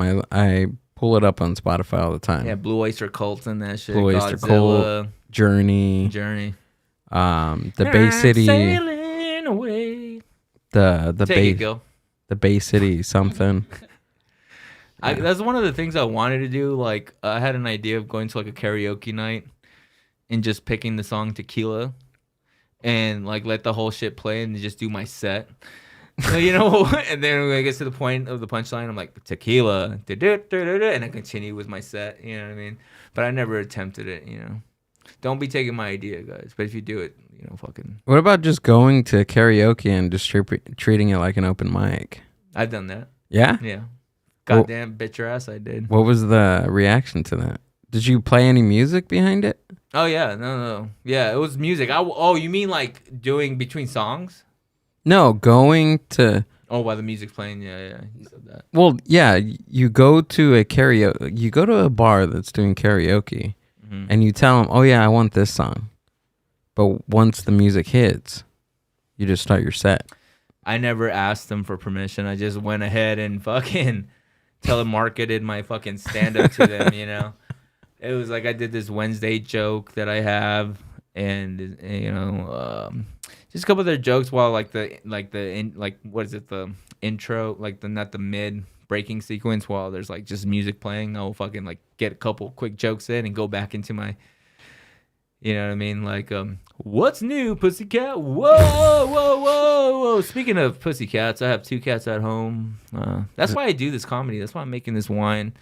That's what I'm doing. I have 2 beautiful cats at home, Shirley and Mojo. And if this is my podcast, I'll like superimpose their faces right here. You know what I mean? So, do cats, when they run away, do they usually come back? Or is that a myth? I feel like it's a myth. I think they linger around your house because I think I lost my cat Indiana Jones. Mm-hmm. That was his name, but we called him Indy for short. And he ran away. And I like to think he's out doing adventures, trying to find the Holy Grail and shit. Because I see a cat every time I pull up to my fucking house. I see a cat like lingering. It's like Indy, and he fucking turns around, but he's done. Yeah, we didn't keep a leash on him. Like now my 2 cats, Mojo and Shirley, they're fucking leashed up when they go outside. I'm not trusting them. You take your cats outside? Yeah, put them on leashes. They get tangled up immediately, but honestly, me and my girl be watching a show on the couch, and she'd be like, check on the cats. And I go, oh yeah, he's stuck. Have to untangle him and go back in. There's certain people, you're a cat leash person. That is wild. I don't take my cats out in public. Yeah. I would be a cat in the backpack person. Cat in the backpack. You ever seen that? There's like a backpack where it's like a clear dome, and you can put your cat in there. Your cat. I seen that. Yeah. Me and Amber Amber. I didn't do shit for that event, but Amber threw a pet pop up type of market thing, and there was a whole bunch of dogs. There was dogs everywhere, and there was dogs everywhere, but there was only like 1 cat on the thing, right, Amber? Yep. Yeah. There was only 1 person with the cat. Yeah. In the backpack. That's cat people need to stick together, man. You know what I mean? I thought it was a cat person, but my cat ran away and it never came back. The reason I love cats more than dogs, I love dogs. I absolutely adore dogs. Dogs are my favorite kind of animal. Like that dog that walked up to us. Like that little tiny ass dog outside. Yeah, I was like, I'll fucking hop in my car. I'll fuck the podcast. I'm dipping, bro. But it's like I might as well have a kid. You know what I mean? They need too much attention, too much love and affection. And I feel like if a dog like that escaped, it's a wrap on the cat. At least a cat on the dog. At least a cat has a fighting chance. You know what I mean? Out in the streets. A cat does? I think so. Yeah. Yeah, because they can climb up fucking roofs. They're like, they're evasive. They can hunt, Yeah, that's true. Dogs are like, oh. Yeah, especially a little like Pomeranian poodle or something like that. It's like it's done. Yeah. Who usually wins between a possum and a cat? Possums win? There's possums everywhere, but there's also stray cats everywhere too. Feral cats? Oh yeah. My God. You ever see a coyote, dude? Yeah.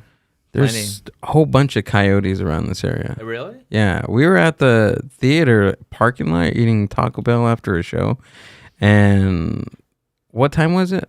Like 1 a.m. in the morning. And there's a coyote just roaming around in the parking lot.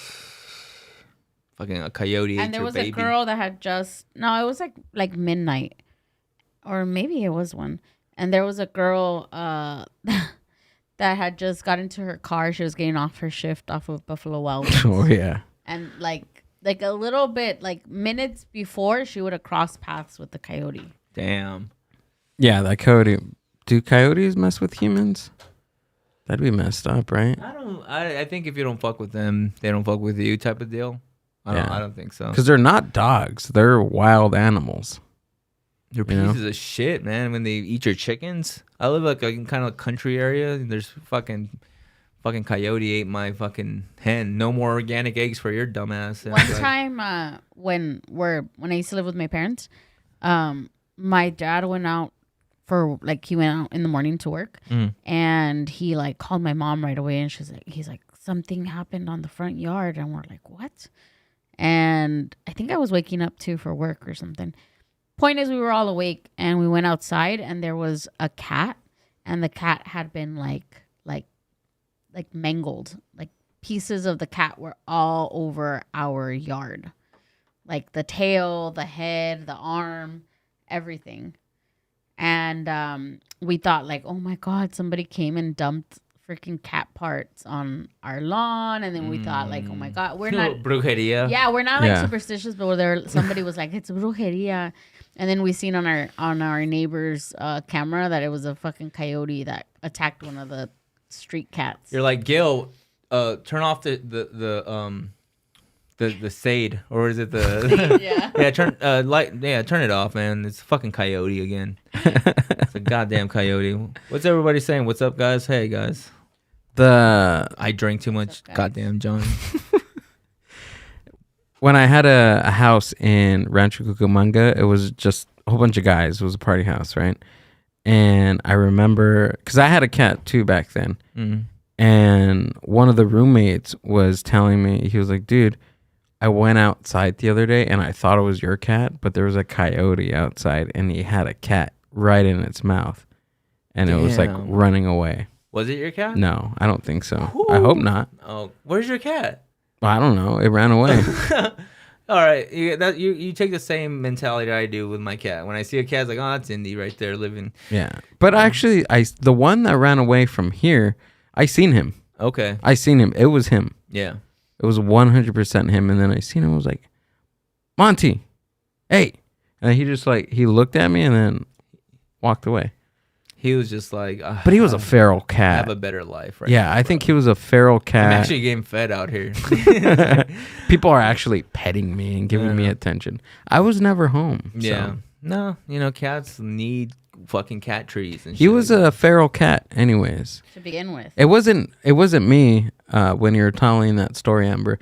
It was my ex-girlfriend that picked up the feral. Oh, okay. I just didn't want.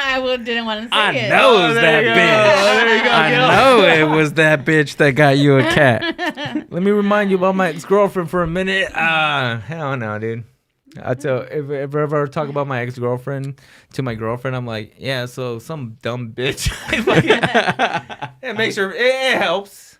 No, I don't get jealous. No, Amber doesn't get jealous. You should see her. No, good. All right. Hell yeah, get in the roast, girl. Fucking get in there. Dude, Amber's good. Amber's a good. If we both sat down and wrote out a 5-minute set, I think she'd fucking murder the crowd. Hell yeah. There you go. She's really good. I'm some of the, and this is funny too, because a lot of people say like when they hang out with us. I'm pretty quiet. I don't, besides the podcast, and I reserve. I keep to myself. But Amber's she's a hit at all the parties. There you go. And she was like, damn. She's like, does she write your stuff for you?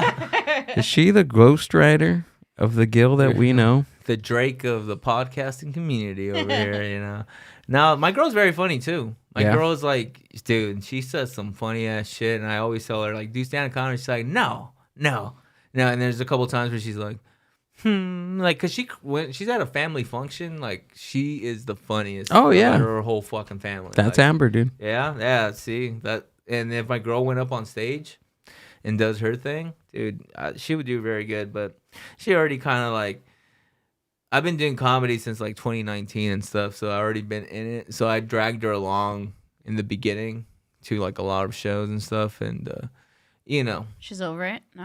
I feel like if she misses it, it's not a big deal. Like I bring to a show that's a very big show, she'll definitely show up.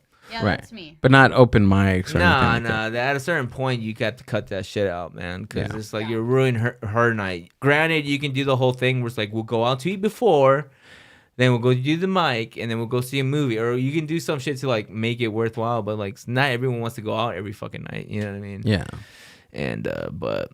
Yeah. You know, she'll come out to the important shit. Amber found that out, like, right away. Mm-hmm. She was like...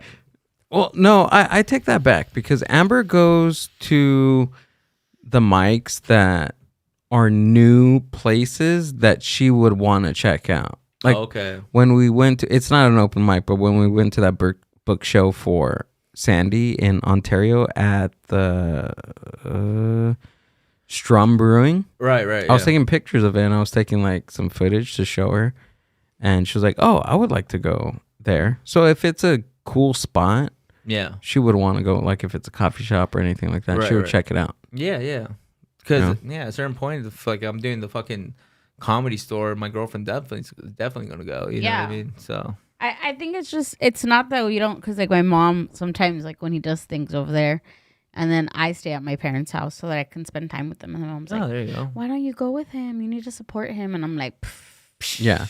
And I see that shit again. yeah, I'm like, Mom, I already know his jokes from beginning to end. I'm living his jokes right now. He's a fucking joke. Like, he's a hack. Half of material's about me, goddammit. But I also feel like when I go, he feels the need to have to like tend to me or make sure that I'm okay, or sit with me. Like he feels that, right? Because it's like, I mean, we're a couple and you want to make sure that your significant other is okay. Yeah. So I feel like when he goes to places, he's not networking enough because I'm there. Yeah. So a lot of times I like to just let him go so that he can do it on his own and have to kind of be pushed to talk to someone and not just sit there and talk to me. Yeah, because the alternative is like, all right, girl, this is your table. I'm gonna go in the green room and chill for about an hour before the show and just and I'm all by myself. Yeah. And then you come out and like, oh, so who's the fucking guy you were talking to? She's like,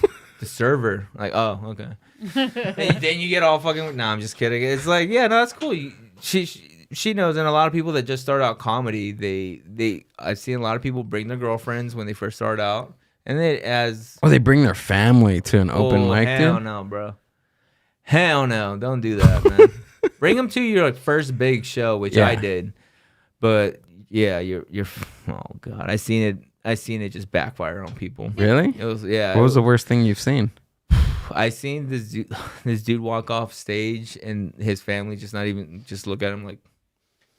Just like, yeah, okay, all right, Miko, we're going home. Like after he got off stage, like they're not gonna chill and vibe and be like, hey, it's okay. How did he do though? He fucking bombed. Yeah, he ate a dick. He ate his whole dick and his legs and his body. And his grandpa's dick. And see that too. Like I wouldn't want. She doesn't want to see me bomb. She doesn't like to see that. I don't want him to bomb and then feel bad or embarrassed. Start swinging on the crowd that didn't laugh and shit. What the fuck? Me, that's me. Well, it really is, because we went to. I did a show in Fullerton at the Continental. What is it called? The Continental in Fullerton. Continental. Nah. My white girlfriend. The Continental room. Enunciate your words, Rick. So I did that show, and I was at like a shaky start because it was early on. I'm still pretty new at this, like right now, but that was like really new, and I never did 10 minutes before. I'd never had a 10-minute spot before, or even worked on any 10 minutes. I had a solid 3, solid 5, and that was it. So I thought, I'm just gonna. How hard can it be just to stretch out my 5 and fuck around, a couple of minutes here and there? Well, let me tell you, dude, it did not work out very well. All the girlfriend jokes that I've had, which is like 95 of my set, obviously. And there was a few girls that were sitting in the second row, and they were just like flabbergasted of all the stuff that I was talking about, because it was mostly personal kind of girlfriend stuff. Yeah. And one of them was like, oh my God, that's mean. That's so mean. Dude. What other stuff? She was like, I was laughing. After each punchline, she was saying, oh my God, that is so rude. It's fucking audiences sometimes don't understand. Like, yeah, that's the fine line you need to find between like, how personal can I get? Like with my girlfriend. So there's some jokes I'll be like, so I dated this girl one time. I won't bring it. It's not gonna be my girlfriend. You know what I mean? Just to not put it out there like that. But that's just the fine line I found with my girls. Right. Like I don't want to bring like in the beginning. There's some little bit of material, but it was never like directly like. But there's certain jokes that I do now. There's like my girlfriend's in it because it's harmless. Yeah, it's not some shit that would like I said. I don't want to do comedy on top of someone else in terms of like stepping on someone to, you know what I mean? Oh, like punching down.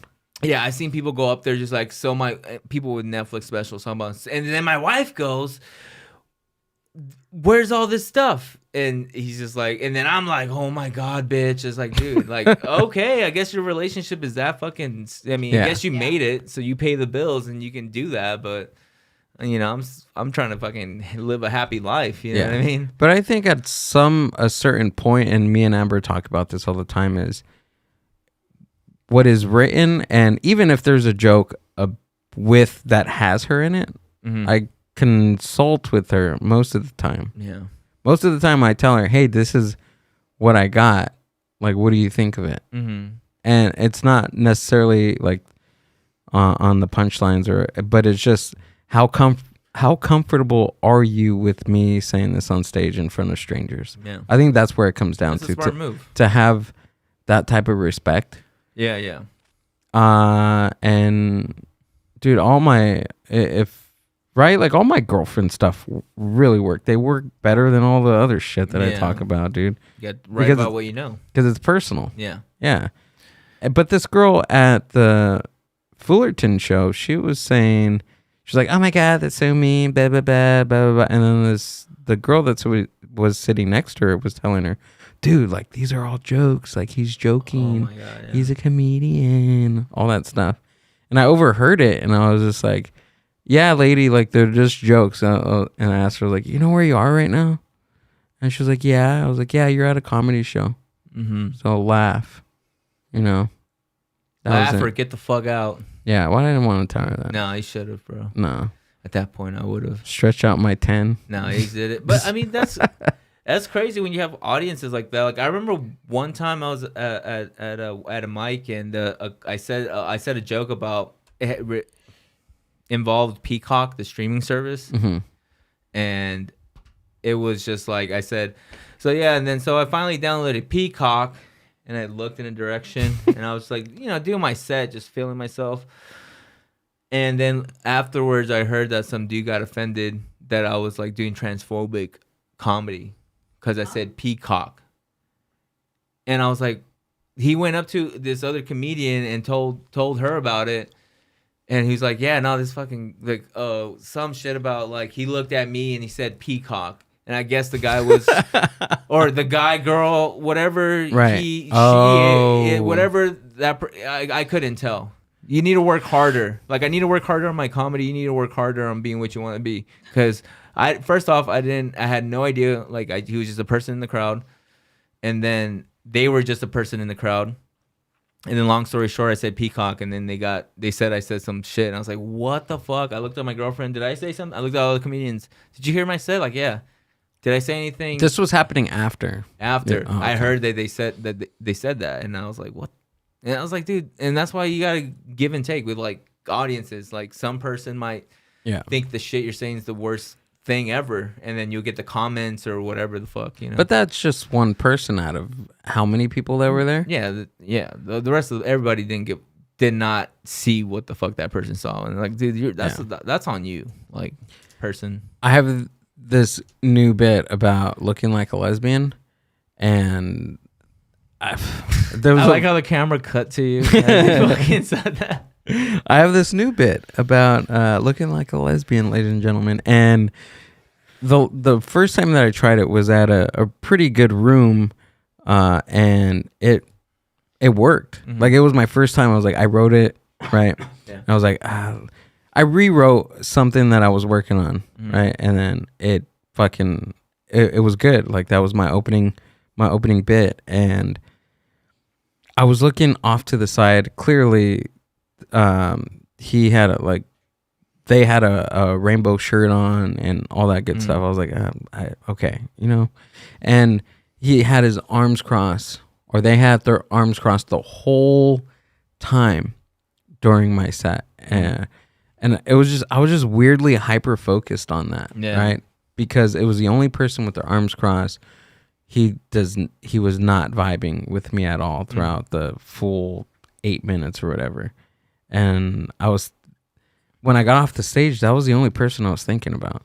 Yeah. Which is weird because everybody enjoyed the rest of what I had to say. But I was just super hyper focused on that. And I was just like, I was doing the little spiral thing. I was like, could I have done something different? to change that to him, but it's just all the other fucking bullshit that you think about after coming off the stage rather than focusing on you did a great job. All it takes is that one person. Yeah. You know what I mean?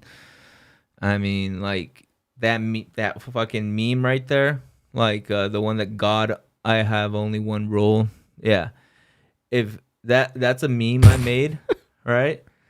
And it's fucking Hasbulla is the fucking shit, dude. Yeah, so it's just like I made that meme, but if you scroll through the comments, you have people. This meme was popping off. It has like 65,000 or something, like however many likes or whatever. But then that's me trying to being a whore, tagging world star. But look, there's people that like it. And so if you guys actually read The Serpent, the devil tempted her by forbidden fruit by telling God. Some people got all philosophical. I don't know if it's. I had a bunch of people from the Muslim part of the world start talking about that's disrespectful. He's a Muslim. Take that down.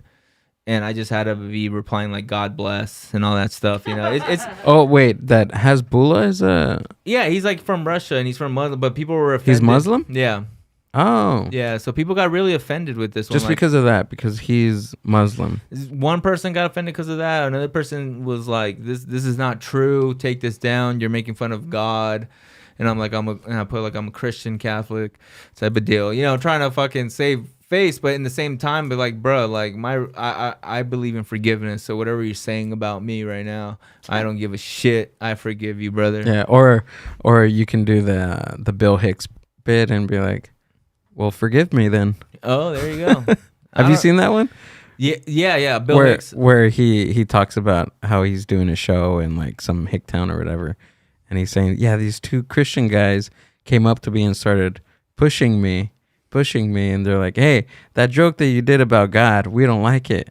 And then Bill Hick goes, well, forgive me. Yeah. Right in their fucking face right there, you know.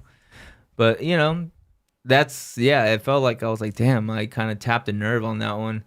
It was getting like 65, like it was going up like every day, and then I think Ramadan happened and then it petered out. But yeah, so from that, like, yeah, well, I think it just kept getting likes, and then Ramadan happened and everyone just stopped hating because they can't be on their phones or some shit like that.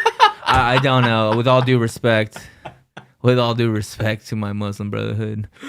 Assalamu alaikum, Rastafari, and all that jazz. You know what I mean? Wait, they can't use their phones during Ramadan? Some shit like that.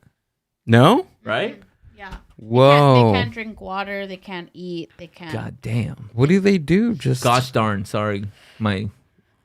What do God they do? What do they do? Just they pretend like their it's life? They pretend it's the 1950s and do nothing.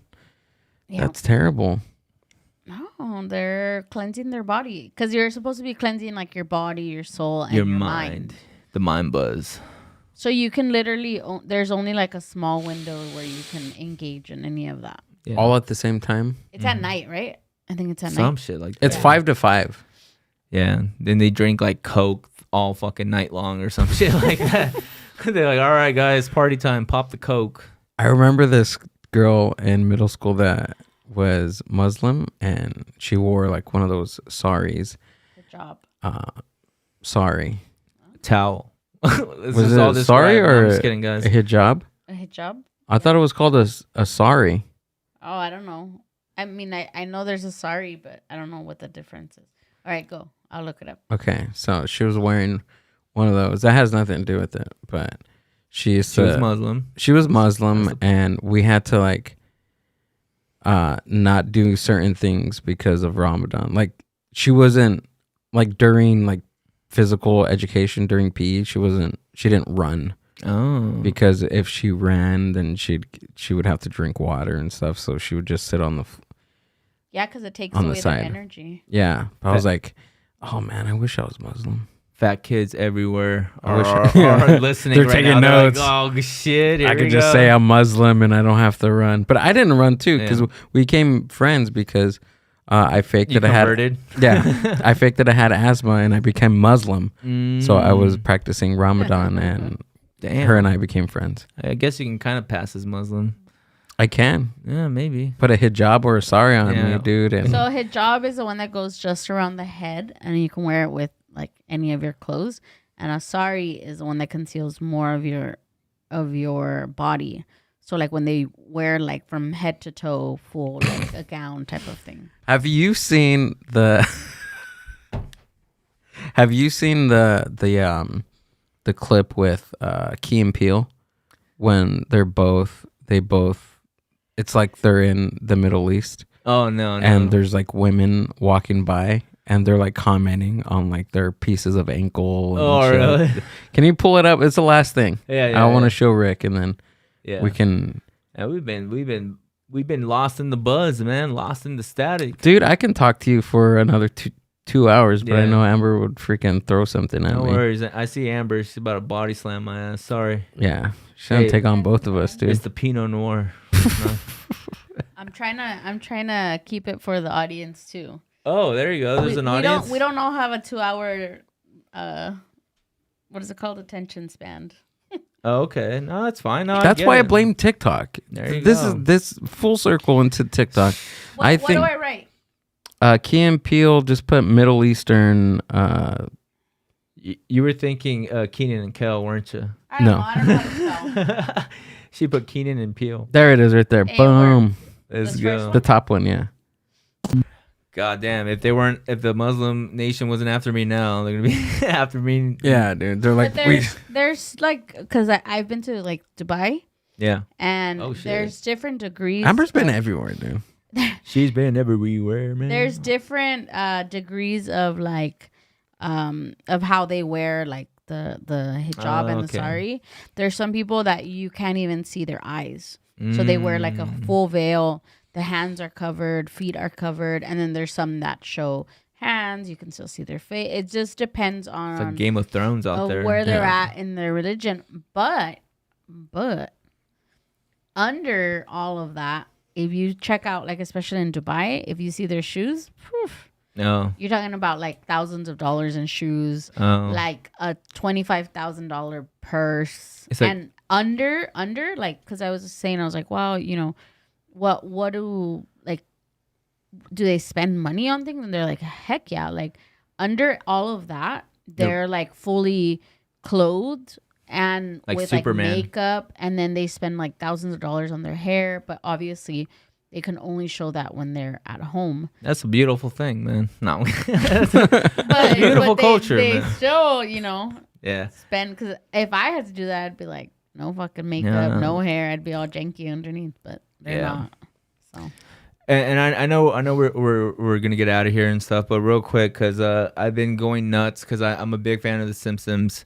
I like that's I'm pretty sure everyone here is a fan of The Simpsons, but there's this specific episode. If Milhouse was an actual person, I think he'd look like you, dude. I was thinking that the other night. God damn, dude.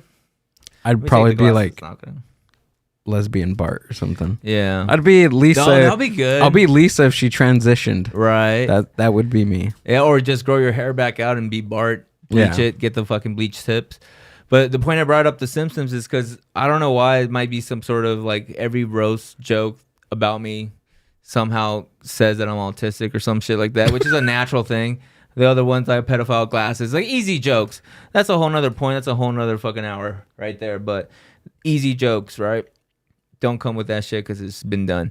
Long story short, is it autistic to want to find out a certain picture from The Simpsons that I seen? It's in the backdrop, like Homer sitting at a desk like this, facing someone, and then behind there's like a picture. And for some reason, I was like, "What episode is that?" Because I want to take a picture of it. I like the picture, and I started The Simpsons from season 3, and I'm watching it one by one every night with my girl, trying to find this picture. And it's driving me nuts because I'm sometimes rewatching episodes because like I didn't pay attention. But I drew the picture. How many more things do you, is that an infinite fucking bag that you have? What is that? If this is a 3-hour podcast, you'll find out. But this is the picture that's on the backdrop. It's something along these lines, right? Internet sleuths and investigators everywhere. Shout out Batman, where the fuck are you? Find this picture. If you know what episode this picture is in, it's in the background. It's not like a scene in the clip, but It's something along these lines. This is from memory. It's a guy looking down in a manhole. Let's see how many viewers are sleuthing out there. So if you guys can find that picture, that'd be great. Please. Yeah. How long is it going to take you to watch all those episodes until you find it? It's from, I think it's no later than season 10. Oh my God. I feel like it's like season 10, then I think it's not there. But I think it's between season like 3 and season 9. What season am I on? I think I'm on season 8. So so you're almost there. You're almost there, dude. Did you really watch episodes like every night? Yeah. Every night when we're eating, like me and my girl eat, and we put The Simpsons on because we've seen it so many times or whatever. And while we eat, and then once we're done eating, we put on the show we want to see. So we're not like taken away from the show. So where did this come from? The picture? It's on an episode of The Simpsons. It's just like you've seen it before, or why were you intrigued on finding it? I don't know. Like I just remember. I remember when I was a kid, I used to draw it because it's like it's a very interesting picture. It's just a guy looking down in a manhole, and Simpsons Reddit or somebody clip this, send it to the Simpsons Reddit. Maybe they can find it too. Let's see if we can make this happen. But I just want to find the episode where this thing comes up because I just want to take a picture and make it as my background on my phone. That's all it is. That's why I want it. And yeah. So that's the intrigue. I don't know. Is that autistic? No. Can we edit out that long ass she just did right now? No, it's all good to be autistic, man. You can be whatever you want to be. Man. Yeah. You can be whatever you want. Oh yeah, man. But I'm gay, so it's just you're autistic and gay. You don't have to tell us that. You can see her next month at the roast tournament at Ontario Improv. Shout out. I think that's the next thing. I don't know who we're performing. I'm pretty inclined to tell James, let's go out to the Ontario Improv and sign up for the roast battle. Do it, man. Get back in there. I want to try it. Yeah. And I fucked up with because I had Adrian. I talked to Adrian, creator of the roast battle at the Ontario Improv. I was gonna ask him like, how do you sign up? How do you do all this and stuff? So is it a process, or you just tell him you want to sign up and then just remind him, remind his ass because he forgot about me a few times. And you're a champion, and he's gonna be like, Gil, who the fuck is this? Like, I'm not gonna. Dude, I was already a champion, and they almost forgot me at the open mic. I'm like, God damn, can I get at least a spot at the open mic? Like, I'm a roast tournament champion, God damn it. I heard it gets wild, dude, because there's not that many mics at the Ontario Improv, right? It's like every other fucking 300 years. It's like an eclipse. You're most likely to see an eclipse than to sign up at the Ontario Improv. Open mic? Yeah. Yeah. I mean, they do it like every 2 months. Yeah, it's a good place. Every other month, yeah. Yeah, it's a good place to do it. Yeah, it's a fun place. Check it out, man. Check it out. Bunch of people from everywhere. When's the next roast tournament? I think it's first Tuesday of June. I think first Tuesday of June. So whatever. First Tuesday of June at the Ontario Improv. You're gonna catch Sandy and Rick Bravo defending for the 5th time. They're tag team champions. Yes, sir. Shit belt. Hell yeah. I mean, it's not here, so it's covered in Cheeto dust or something by Adrian right now. You know what I mean? I'm roasting Adrian, bro. Shout out Adrian. How do they get the tag teams? How do they? I don't know. Do people say James, this may or may not be an open invitation to be my tag partner. Ooh. This may or may not be an it. invitation to be my tag team partner. Let's go. That's what I like to see, man. Maybe. I don't know. Maybe. Fuck, maybe. I don't know. Definitely. We'll see. There'll be peer pressuring over here. No, yeah, that'll be fucking dope. Hey, do it, man. Let's go. Let's make this a little thing. Then that'd be fun. Promotion dude. Of the year right there. That'd be fun. Because we don't know who we're facing next. They have no idea. They're gonna bring their heavy hitters to take us out. That's a storyline. Yeah. Right? If I know anything about wrestling, it's people love a good story. Attitude Era is the best era, right? I think, in my opinion. James was supposed to be the tag champion with Sandy. Or with me. Or with you, I'm sorry. And then a crazy accident happened. Yeah. Now he's back. He had to learn how to walk. He had to recover from his terrible accident. And in the story, I'm behind the accident. Hey. I paid the guy that fucking crashed into him. The storylines, Vince McMahon storylines. I did it for The Rock. Rikishi? Yeah. when he hits Stone Cold Steve Austin. It's WWF, guys. Yeah. All right, so. Hey, WWF, not WWE, people. Yeah. Only real ones now. Rick, thanks for coming out and doing the Absolutely, podcast, man. man. Hell yeah. Oh yeah, that was great, man. That was You had fucking fun, awesome. dude? Had fun time, dude. Hell yeah. That's how we do it here at the Mind Joe Buzz Rogan episode right here, brother. podcast. Tell us where we can find you and let us know what you got coming up, brother. Oh yeah, follow me at Bravo X Comedy on Instagram, Bravo X Comedy on YouTube. I have a Static Hour Instagram, Static Hour _. I'm gonna start posting clips on that. So if you guys want to go ahead and follow that while you're here. But yeah, that's aside from that, you can see me supporting the homies on June 12th at the Ontario Improv Buddy System. We got Sandy C's, Hector Laura hosting, George Ferrito, Carlos Patino, Nikki P. If I'm missing anyone else, Will, everybody up there. So you'll catch me there supporting. That's all I got. I don't got no shows. So feel free to book me whenever you guys feel like. All right. So, but yeah.